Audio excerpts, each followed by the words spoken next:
Hello friends, if you clicked on this video after looking at the thumbnail, then you have clicked on the exact right video.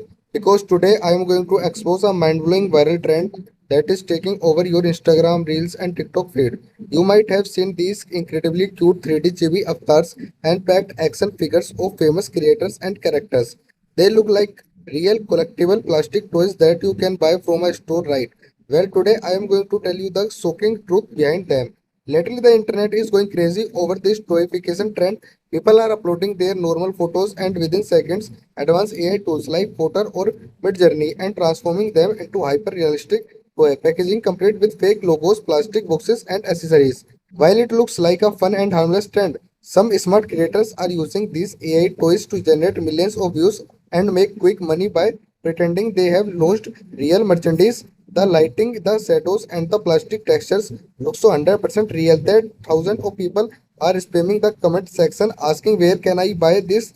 But the reality is it all just digital code and clever prompts. That's all I wanted to share with you in today's video. Have you seen this viral AI toy on your feed yet? Let me know in the comment box below. If you found this video helpful, please give it a like, share it with your friends and subscribe to the channel. I keep bringing these latest tech trends regularly for you. See you in the next one.